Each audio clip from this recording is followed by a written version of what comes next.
Em um tempo distante, quando reis buscavam poder, riquezas e glória, um homem pediu algo diferente.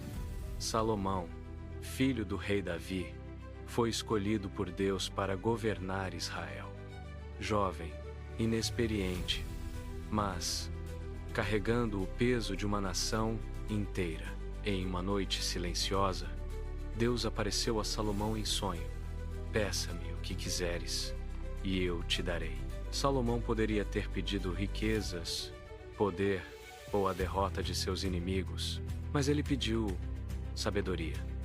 Dá ao teu servo um coração sábio para governar este povo e distinguir entre o bem e o mal. Deus se agradou do pedido. Já que pediste sabedoria e não riquezas nem glória, eu te darei um coração sábio como nunca houve antes, e também te darei aquilo que não pediste. Não demorou para que sua sabedoria fosse provada. 2 mulheres, um bebê e apenas uma verdade. A verdadeira mãe revelou seu amor e a justiça venceu. Salomão se tornou conhecido como o rei mais sábio que já existiu, porque a verdadeira grandeza não está no poder, nem nas riquezas, mas em um coração guiado por Deus. E se hoje Deus te perguntasse, o que você pediria? Mas a sabedoria não trouxe apenas honra.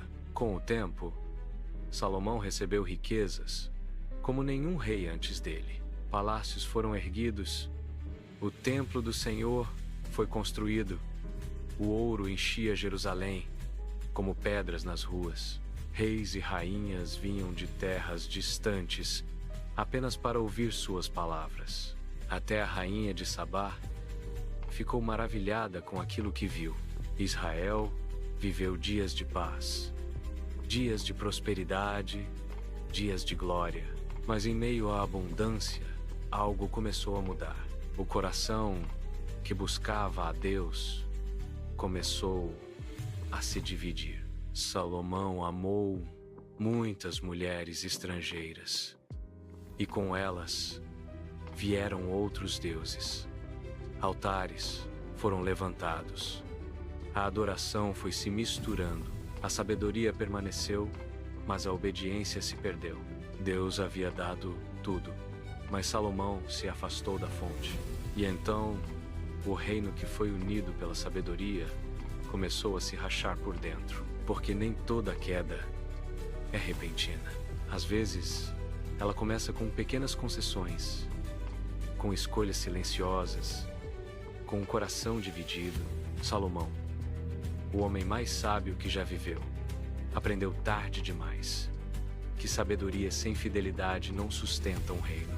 E essa história não é apenas sobre um rei, é sobre nós. Porque não basta começar bem, é preciso permanecer.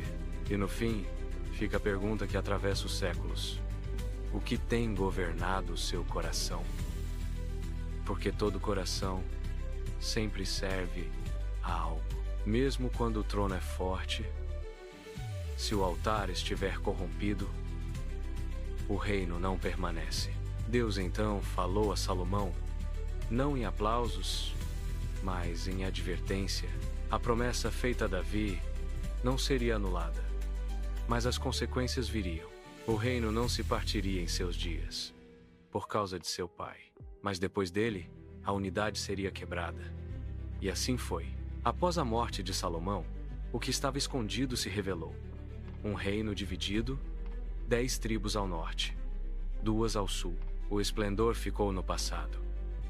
A glória se dissipou, e o povo colheu aquilo que o coração do rei havia plantado.